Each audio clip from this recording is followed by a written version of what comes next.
Hello, good morning everyone. Happy new year. അങ്ങനെ പുതിയൊരു വർഷവും കൂടി തുടങ്ങിയല്ലേ. എങ്ങനെയുണ്ടായിരുന്നു എല്ലാവർക്കും പുതുവത്സരത്തിൻ്റെ രാത്രി? അടിച്ചു പൊളിച്ചോ? ഞാൻ എങ്ങനെ ആഘോഷിച്ചെന്നറിയാമോ? ഞാൻ പള്ളിയിൽ പോയി. ഞങ്ങളുടെ പള്ളിയിൽ 12 മണിക്കൊരു കുർബാന ഉണ്ടായിരുന്നു. അപ്പം എൻ്റെ ഫാമിലിയുടെ കൂടെ ഞാൻ ആ കുർബാന കാണാൻ പോയി. എല്ലാ വർഷവും അങ്ങനെ തന്നെയാണ്, പള്ളിയിൽ തന്നെയാണ് സ്പെൻഡ് ചെയ്യുന്നത്, ന്യൂ ഇയറും ക്രിസ്മസും എല്ലാം. വേറെ പ്രോഗ്രാംസിലൊന്നും ഞാൻ പോകാറില്ല. പിന്നെ പള്ളിയിൽ പോയിട്ട് വന്നപ്പോൾ ഒത്തിരി ലേറ്റായി, ഒരു 2:30 ഒക്കെ ആയി. കിടന്നപ്പോൾ ഒത്തിരി ലേറ്റായി. അതുകൊണ്ട് തന്നെ എഴുന്നേറ്റതും കുറച്ച് ലേറ്റായി. പുതിയ വർഷം സ്റ്റാർട്ട് ചെയ്യുന്നതേ കുറച്ച് വൈകിട്ടാണ്.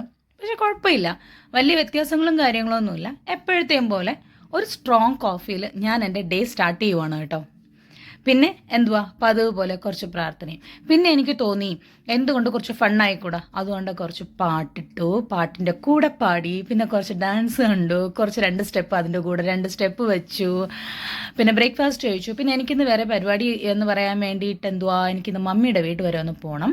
അതുകൊണ്ട് വേഗം എൻ്റെ പണികളൊക്കെ തീർക്കാമെന്ന് കരുതി. കുറച്ച് പ്രോൺസ് ഇരിപ്പുണ്ടായിരുന്നു. അപ്പം വേറെ ആരുമില്ല, ഞാനും മോനും മാത്രമേ ഉള്ളൂ. അപ്പം ഞാൻ ആ പ്രോൺസ് വെച്ചൊരു റൈസ് ഉണ്ടാക്കി. അത് കഴിഞ്ഞ് ഞാൻ റെഡിയായി പോകുന്നു. ഇന്നിപ്പോൾ ഇത്രയേ ഉള്ളൂ. Tata, bye bye.